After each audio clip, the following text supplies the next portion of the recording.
Good morning dear friends, मैं हूं रत्नदीप भट्टाचार्य जी और आप देख रहे हैं बायो एकेडमी सिलचर।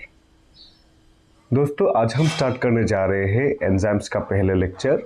ये जो लेक्चर है आपका CSIR नेट, गेट और किसी भी तरह का लाइफ साइंस का जो एग्जामिनेशन है उसमें आपको हेल्प करेगा। दोस्तों, अगर आप BSc या फिर मास्टर्स में हो तो भी ये आपके लिए बहुत ही यूजफुल रहेगा। ठीक है, तो चलिए शुरू करते हैं। दोस्तों, आज हम करने जा रहे हैं एंजाइम्स और हम देखेंगे कि एंजाइम्स का एक इंट्रोडक्शन पहले देखेंगे कि एंजाइम्स क्या है, फिर नेचर ऑफ एंजाइम्स, फिर उसका mechanism of action and next the factors which affect enzyme catalysed reaction. तो चलिए शुरू करते हैं। So first of all, what are enzymes? Enzymes क्या है? एंजाइम्स है दोस्तों बायोकैटलिस्ट, जो क्या करते हैं, which enhances the rate of A reaction. वो क्या करता है, रिएक्शन का रेट को एनहांस करता है। जैसे कि एक रिएक्शन हो रहा है A to B, ठीक है। अगर दोस्तों एंजाइम मौजूद हो तो फिर ये रिएक्शन क्या होगा, बहुत स्पीड से होगा, जल्दी से होगा। ठीक है, नॉर्मली अगर ये reaction A to B 6 hours लगता है, तो जब एंजाइम प्रेजेंट होगा तब ये रिएक्शन कितना लगेगा, सपोज 1 आवर। ठीक है दोस्तों, तो कुछ प्रॉपर्टीज है एंजाइम के, जैसे कि एंजाइम्स क्या करते हैं, दे पार्टिसिपेट इन रिएक्शन। वो रिएक्शन में पार्टिसिपेट तो करते हैं लेकिन without getting consumed in the process. Okay, they participate in reaction without getting consumed in the process. Enzymes बहुत ही कम अमाउंट में लगते हैं। ठीक है, एक रिएक्शन में एंजाइम का जो कॉन्सेंट्रेशन है वो कम अमाउंट में लगता है। दोस्तों, एंजाइम का जो नेचर है, what is the nature of enzymes? It is 99% it is what, it is protein और 1% है हमारा RNA। ठीक है, ये जो एंजाइम का जो नेचर है, ये देखा गया है कि जो 99% एंजाइम्स जो है वो क्या है, प्रोटीन है, और ओनली 1% जो है वो RNA नेचर का है। ठीक है, सो दोस्तों, अगर हम देखते हैं, suppose this is our amino acid linear structure. It is what, a primary structure of a protein formed by various amino acids. बहुत सारे अमाइनो एसिड्स मिलके एक प्रोटीन बना है और उसी प्रोटीन का ये क्या है, प्राइमरी स्ट्रक्चर है। फिर ये प्राइमरी से अपना सेकेंडरी स्ट्रक्चर अचीव करेगा और फिर सेकेंडरी स्ट्रक्चर से फोल्डिंग वगैरह होंगे। उसके बाद ये प्रोटीन क्या करेगा, अपना 3D स्ट्रक्चर अचीव करेगा। सो दोस्तों, यहाँ पे क्या हुआ, इस 3D स्ट्रक्चर में ये जो प्रोटीन है वो क्या हुआ, फोल्ड हुआ। प्रोटीन क्या है, फोल्ड हुआ। जो अमाइनो एसिड्स दूर दूर में थे, फोल्डिंग होने की वजह से वो पास में आ गए, है ना, वो पास में आ गए। And this is what, this is our active site of the enzyme. दोस्तों, एक्टिव साइट जो है एंजाइम्स का, उसका कुछ प्रॉपर्टीज है, जैसे कि it is lined by R chain of amino acid. It is lined by what? It is lined by R chain of amino acid. ठीक है, फिर दोस्तों एंजाइम का जो एक्टिव साइड है वो क्या है, it is like a groove. ये क्या है, ग्रूव है।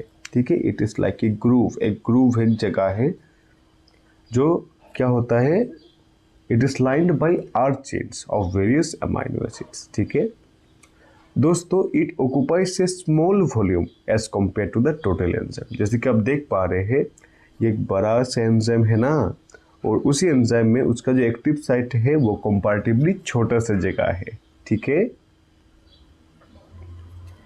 एक्टिव साइट में दोस्तों क्या क्या होता है, उसमें it has a substrate binding site. मतलब हमारा जो एंजाइम है उसका जो एक्टिव साइट है, उसी एक्टिव साइट में क्या होगा, सबस्ट्रेट आके बाइंड करेगा। ठीक है, फिर कैटालाइटिक साइट, और उसी जगह में क्या होगा, कैटालाइसिस होगा, और फिर कोफैक्टर बाइंडिंग साइट। ठीक है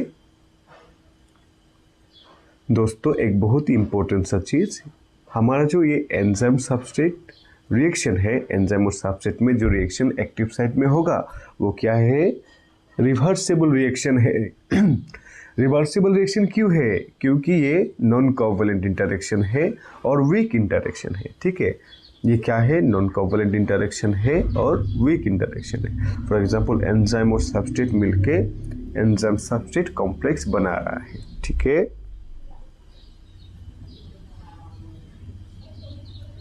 as you can see in this diagram dear friends, ये क्या है, एक बड़ा सा एक एंजाइम है और ये ब्लू कलर का ये क्या है, उसका बॉडी है, और ये जो पार्ट है रेड कलर का ये क्या है, इसका एक्टिव साइट। मतलब बड़े से एंजाइम में उसका एक्टिव साइट क्या है, it acquires only small position but the most important position. जहां में क्या होगा, इस एक्टिव साइट में क्या होगा दोस्तों, कैटालाइसिस होगा, सबस्ट्रेट आके बाइंड करेगा। तो अभी देखते हैं दोस्तों आरएनए मॉलिक्यूल्स कैसे एज एंजाइम काम करते हैं, ठीक है। RNA molecules can act as enzyme, वो भी एंजाइम जैसे काम कर सकते हैं, नोन एज राइबोजाइम्स, ठीक है। हमने देखा था ना पहले कि नेचर में कि 1% एंजाइम जो है वो एज आरएनए मॉलिक्यूल्स है, ठीक है। It plays crucial role in biochemical reaction within cells. ये जो राइबोजाइम्स है वो क्या करते हैं, it demonstrate that RNA can also have catalytic capabilities. ये क्या डेमोन्स्ट्रेट करता है, RNA can also have catalytic capabilities. This RNA molecules वो क्या करता है दोस्तों, it catalyse specific reaction. Specific reaction जैसे कि cleavage and ligation of RNA strand, RNA strand का ब्रेकडाउन या फिर जोड़ना यानी कि लाइगेशन। कैसे, by adopting unique 3 dimensional structures. और ये 3 डायमेंशनल स्ट्रक्चर क्या करते हैं, it enables them to bind the substrates and facilitate chemical transformations. Okay guys,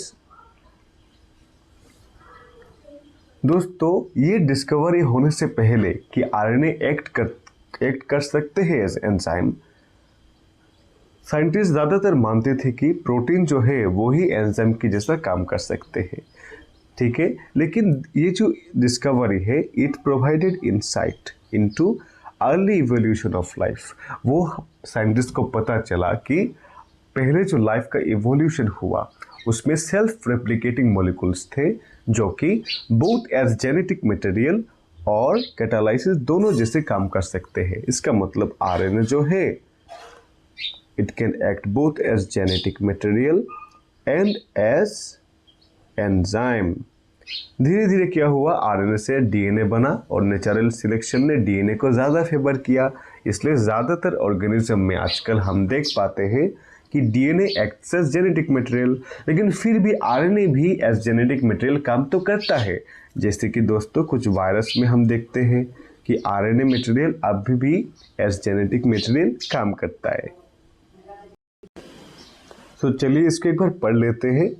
the discovery of ribozymes challenge the long held belief that only proteins could serve as enzymes, ठीक है, and it provided insights into the early evolution of life and supporting the RNA world hypothesis। ये RNA world hypothesis क्या है, वही कि RNA once served both as genetic material, RNA as genetic material भी काम करता था और catalyst भी, ठीक है, before the evolution of DNA and protein enzymes, highlighting the versatility and importance of RNA in the origins and functioning of life। सो दोस्तों अभी एक एग्जाम्पल देखते हैं कैसे आरएनए जो है एज एंजाइम काम करता है।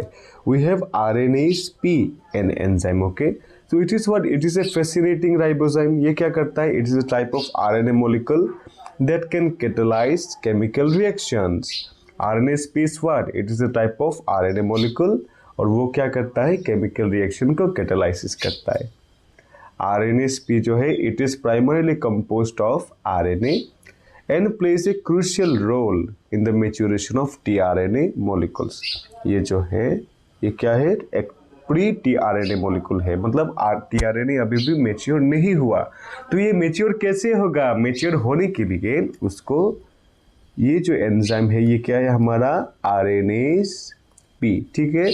और ये आरएनएज पी क्या करेगा, 5 प्राइम प्रिकर्सर या फिर 5 प्राइम लीडर सीक्वेंस को क्लीव करेगा, यहाँ से रिमूव करेगा। फिर हमारा टीआरएनए मॉलिक्यूल जो है जिसका स्ट्रक्चर एल शेप्ड होता है वो क्या होगा, मेच्योर होगा और वो प्रोटीन सिंथेसिस में काम करेगा दोस्तों। So this is absolutely a necessary step for converting the precursors into their mature functional form. Okay guys,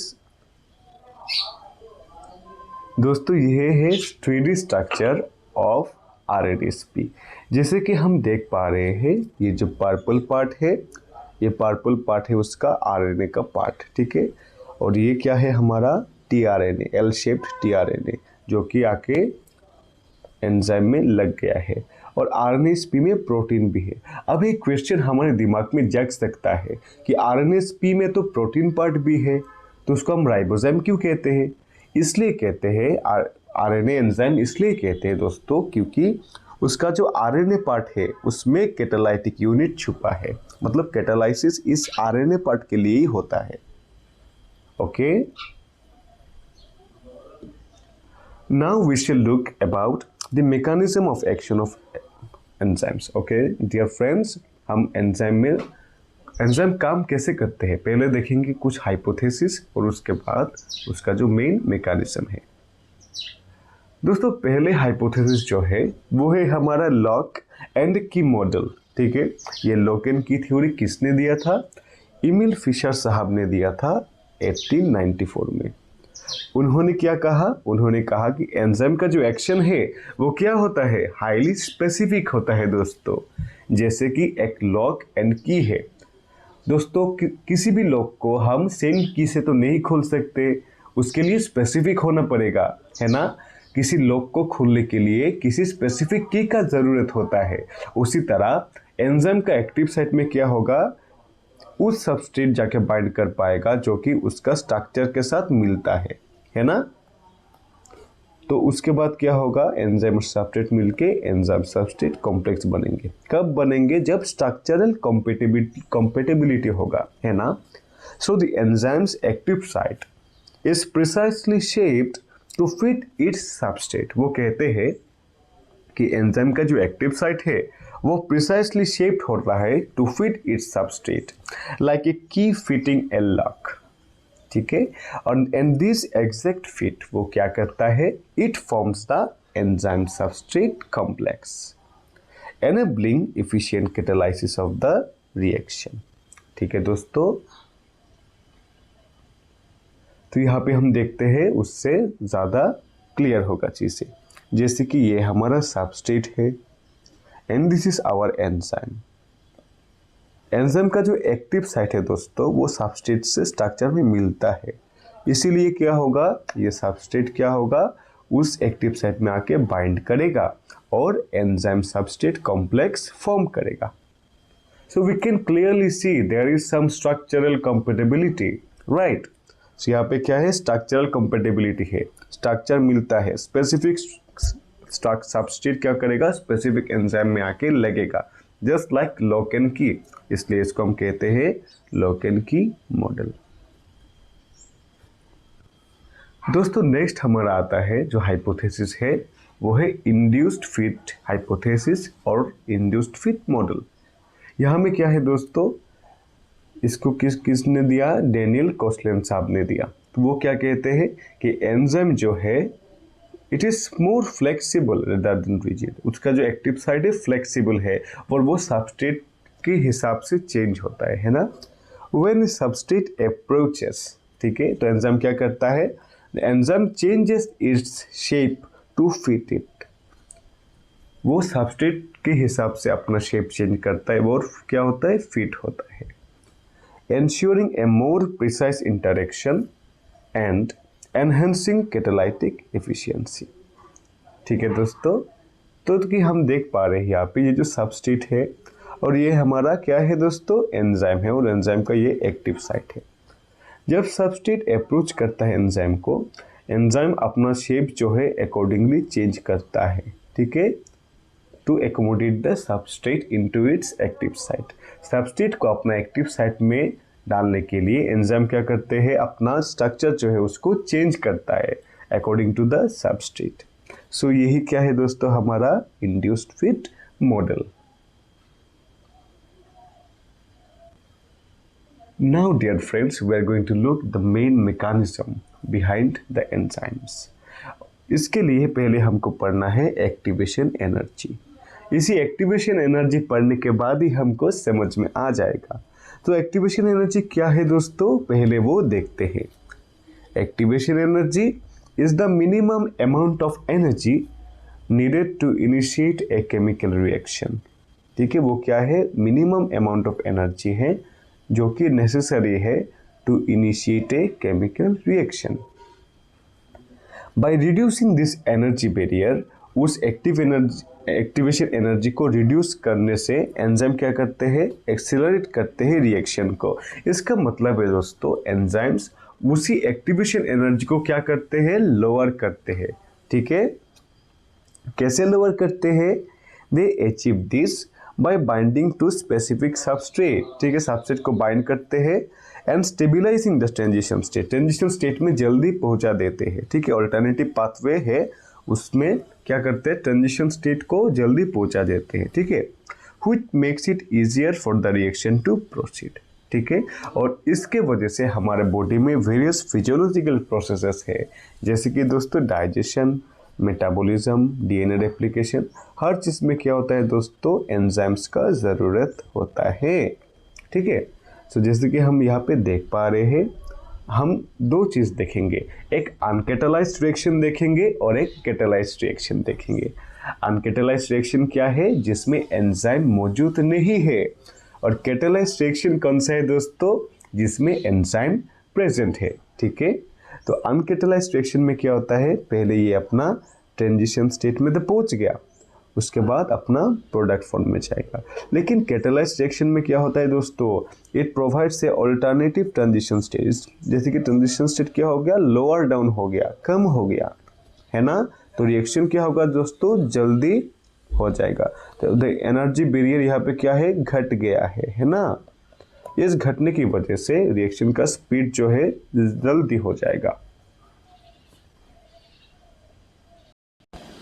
Last but not the least, now we shall understand the factors that affect enzyme activity. हम क्या देखेंगे, the factors which affect enzyme activity. सबसे पहले आता है दोस्तों हमारा temperature. Temperature क्या है दोस्तों, वो degree of change of heat है ना। एंजाइम्स क्या करते हैं, they have an optimal temperature. Enzymes में क्या होते हैं, एक ऑप्टिमल टेम्परेचर होता है, जिनमें वो क्या करते हैं, मैक्सिमम वर्क करते हैं।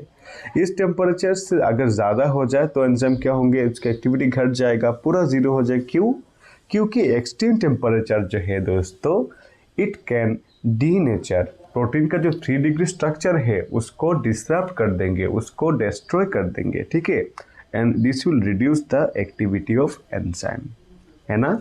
तो हर एंजाइम को अपना एक ऑप्टिमल टेम्परेचर होना चाहिए। ठीक है, उसके बाद आता है दोस्तों द पीएच लेवल। पीएच क्या है, वो हाइड्रोजन आयन कॉन्सेंट्रेशन के बारे में बोलता है। एंजाइम की तरह पीएच भी क्या होता है दोस्तों, एक ऑप्टिमम रेंज में काम करता है। जैसे कि वी हैव पेप्सिन।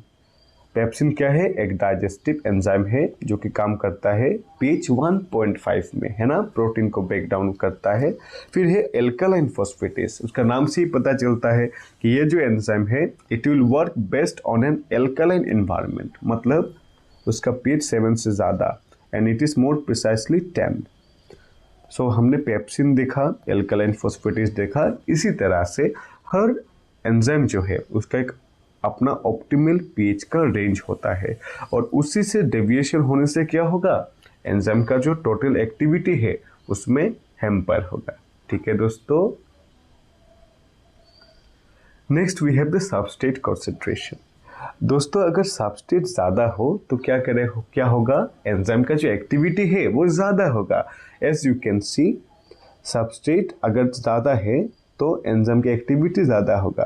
लेकिन दोस्तों अप टू सर्टेन पॉइंट। क्यों सर्टेन पॉइंट, क्योंकि अगर एंजाइम का जो एक्टिव साइट है वो पूरा फिल्ड अप हो गया है तो सबस्ट्रेट कॉन्सेंट्रेशन बढ़ाने से भी कोई फर्क नहीं पड़ने वाला।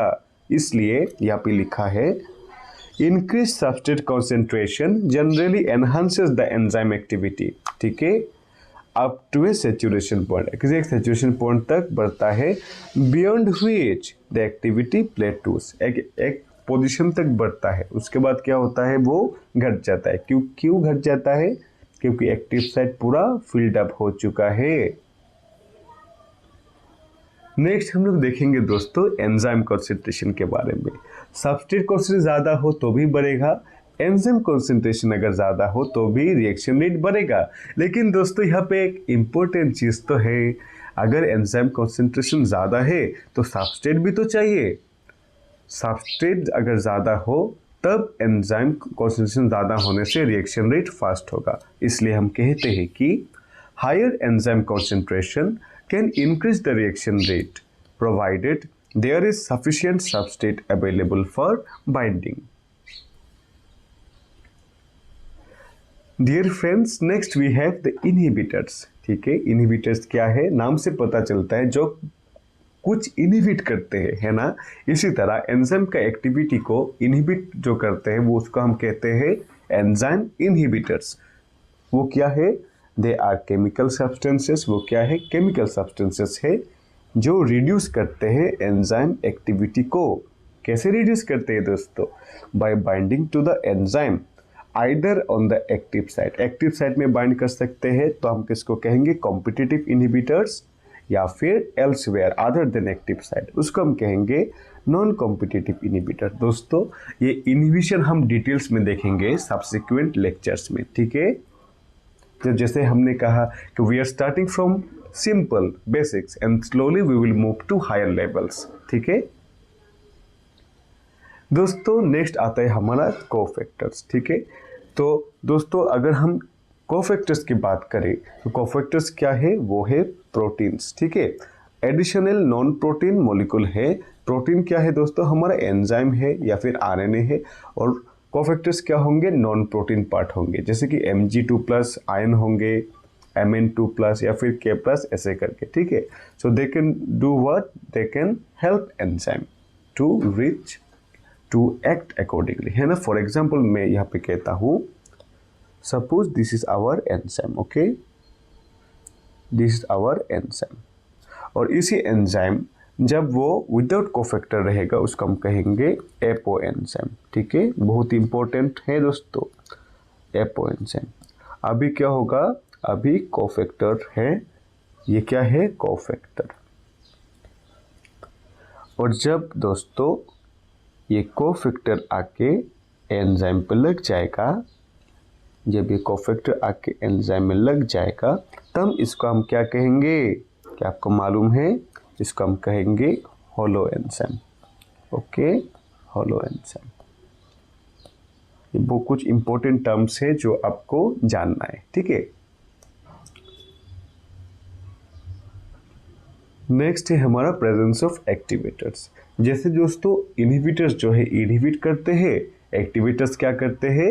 एक्टिवेट करते हैं। Certain molecules can increase enzyme activity. कुछ मॉलिक्यूल्स क्या करेंगे? एंजाइम का जो एक्टिविटी है उसको बढ़ा देंगे। कैसे बढ़ा देंगे? By enhancing the enzyme's ability. Enzyme का एबिलिटी बढ़ा देंगे। कौन सा ability? To bind to the substrate. Enzyme का जो एबिलिटी है to bind to the substrate उसको बढ़ा देंगे। उनको हम क्या कहेंगे? एक्टिवेटर्स कहेंगे। नेक्स्ट दोस्तों है आयनिक स्ट्रेंथ एंड सेलाइनिटी, मतलब आयंस कितना मौजूद है, जैसे कि Na+Cl- कितना मौजूद है। दोस्तों अगर Na+Cl- ज़्यादा मौजूद है तो क्या होगा? हमारे एमाइनो एसिड्स में भी तो आयोनिक पोर्शंस होते हैं, उन आयोनिक पोर्शंस को हैम्पर करेंगे, ठीक है। तो चेंजेस इन आयोनिक स्ट्रेंथ और salinity can affect enzyme shape and function influencing the activity. दोस्तों अगर एक एमाइनो एसिड में आयोनिक पार्ट है और वो इफेक्ट हुआ ड्यू टू दिस आयंस, तो क्या होगा दोस्तों? एक एमाइनो एसिड में इफेक्ट होने से पूरा प्रोटीन में स्ट्रक्चर में होगा, पूरा प्रोटीन स्ट्रक्चर में होने से एंजाइम में भी होगा, है ना। सो थैंक यू फ्रेंड्स, आज का लेक्चर यहीं पे खत्म होता है। दोस्तों आज का क्लास हमारा बेसिक क्लास था रिगार्डिंग एंजाइम क्या है, एंजाइम का कुछ नेचर क्या है, फिर उसका जो फैक्टर्स क्या क्या उसका इफेक्ट करते हैं, फिर एंजाइम्स कैसे काम करता है। इन द नेक्स्ट लेक्चर दोस्तों हम लोग बात करेंगे रिगार्डिंग एंजाइम काइनेटिक्स, और उसके बाद एंजाइम का जो इनहिबिशन होता है वो सब कुछ हम पढ़ेंगे अप टू एकदम CSL लेवल तक। We are starting from HS level and slowly we will move to the CSL level. ये लेक्चर दोस्तों अगर आपको पसंद आया, आप इसको लाइक कीजिए, शेयर कीजिए आपके उन फ्रेंड्स के साथ जो कि बायोलॉजी में इंटरेस्ट रखते हैं, जो इस टॉपिक को पढ़ने से उनका लाभ मिलेगा। ठीक है, so thank you guys, until next time, take care.